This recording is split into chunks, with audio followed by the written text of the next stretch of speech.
Assalamualaikum warahmatullahi wabarakatuh. Perkenalkan nama saya Kagipa Silvia dengan NPM 24066124025. Saya dari Prodi PGSD 2A.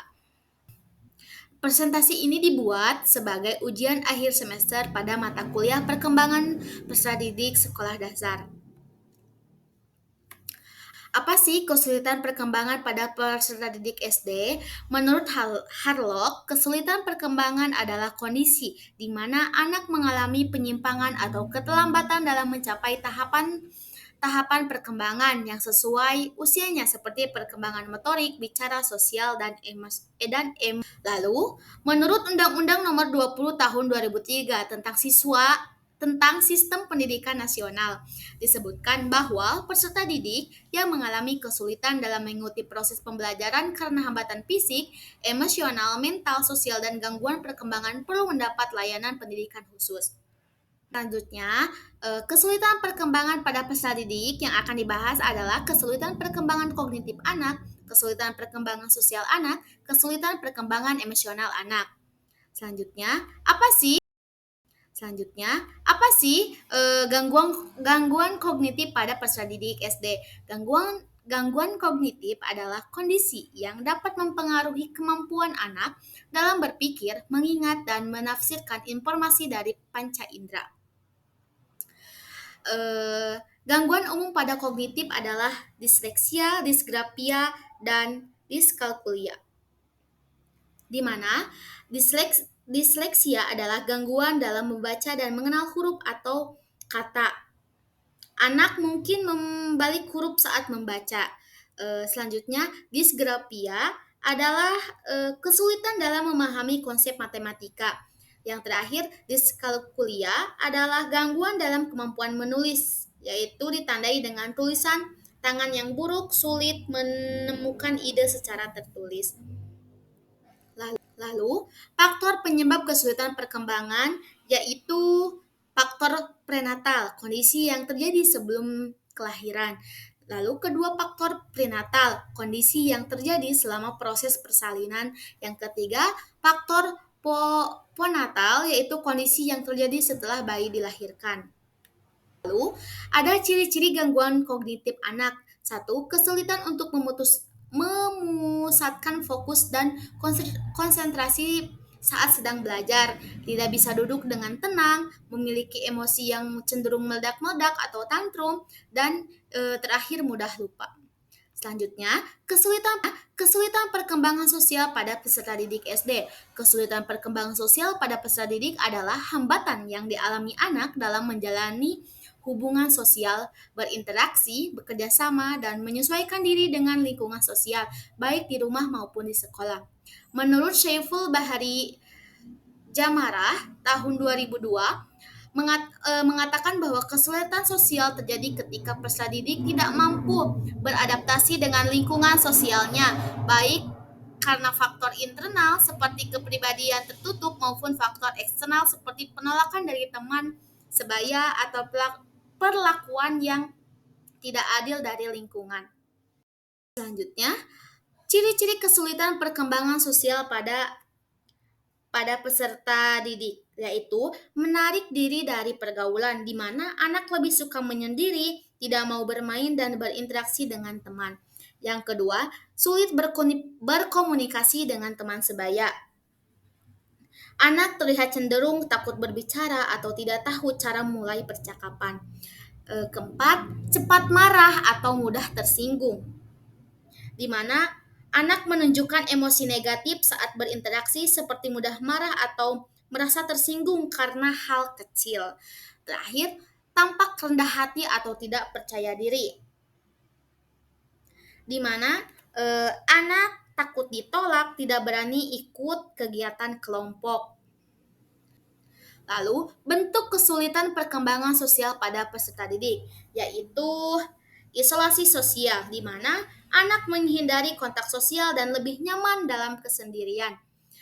Selanjutnya, kecemasan sosial, di mana anak terlihat cemas, takut saat harus tampil di depan teman atau berbicara di depan kelas. Selanjutnya, faktor yang mempengaruhi yaitu dari faktor dirinya atau internal, yaitu kepribadian tertutup atau introvert. eh, Anak dengan tipe kepribadian tertutup cenderung sulit memulai interaksi sosial karena merasa tidak nyaman di tengah keramaian. Kedua, rendahnya rasa percaya diri, di mana anak dengan harga diri rendah takut ditolak dan merasa tidak layak diterima oleh teman-teman sebayanya. Lalu ada faktor eksternal atau lingkungan, yaitu lingkungan keluarga yang tidak mendukung, di mana eh, anak dengan pola asuh otoriter atau lebih melindungi anak bisa membuat anak tidak mandiri dan tidak siap bersosialisasi. Yang kedua, penolakan dari teman sebaya atau bullying atau social rejection, di mana anak pernah ditolak atau diejek oleh teman, ia bisa menjadi trauma dan menarik diri dari lingkungan sosial.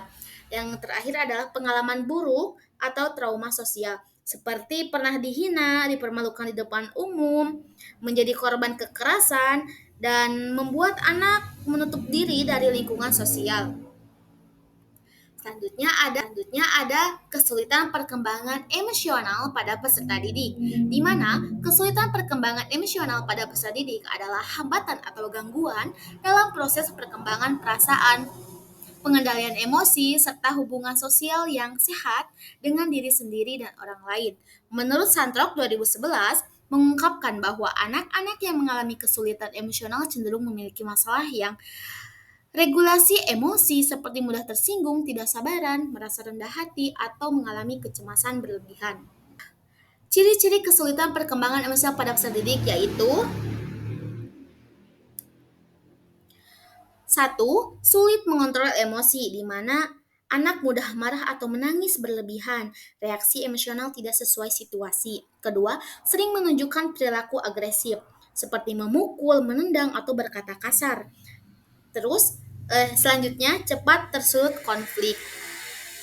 Yang ketiga, ada menarik diri secara emosional, di mana anak tidak menunjukkan ekspresi emosi secara wajar, terlihat murung, pendiam, atau tidak bergairah.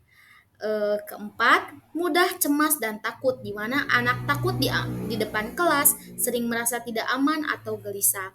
Yang kelima, rendahnya percaya diri, di mana anak takut salah, ragu-ragu dalam bertindak, cenderung menyalahkan diri sendiri. Yang keenam, ada ketidakstabilan emosi. Selanjutnya, faktor kesulitan perkembangan emosional pada peserta didik yaitu bisa terjadi dari faktor dirinya atau internal, seperti kepribadian, di mana anak pemalu, pendiam, serta sensitif berpotensi mengalami kesulitan emosional. Lalu kesehatan mental, anak dengan gangguan seperti kecemasan atau depresi rentan mengalami gangguan emosi. Lalu kematangan emosional yang lambat, perkembangan kontrol diri yang belum sesuai usia seperti menangis atau marah berlebihan. Lalu ada dari faktor eksternal atau lingkungan, pola asuh orang tua, di mana pola asuh ini sangat berpengaruh. Yang kedua, lingkungan keluarga tidak harmonis. Yang ketiga, lingkungan sosial yang tidak mendukung. Yang terakhir adalah cara mengatasi dari kesulitan perkembangan peserta didik, yaitu identifikasi masalah secara dini, di mana lakukan observasi perilaku anak di kelas, ajak berdiskusi dengan orang tua dan wali murid jika diperlukan. Yang kedua, berikan pendekatan individual, di mana pahami bahwa setiap anak itu berbeda. Berikan perhatian khusus tanpa membuat merasa berbeda di depan teman-teman. Yang ketiga, ciptakan lingkungan belajar yang nyaman. Bangun suasana kelas yang penuh kasih sayang, tidak penuh tekanan. Lalu, bekerja sama dengan orang tua dan pihak sekolah. Libatkan orang tua dalam memahami dan mendampingi perkembangan anak. Yang selanjutnya, berikan penguatan positif, di mana berikan pujian untuk usaha, bukan hanya hasil. Yang terakhir, pantau dan evaluasi secara berkala. Lakukan evaluasi berkala untuk melihat perkembangan anak. Mungkin sekian yang dapat saya presentasikan. Terima kasih. Mohon maaf bila masih ada kesalahan. Akhir kata dari saya, terima kasih. Wassalamualaikum warahmatullahi wabarakatuh.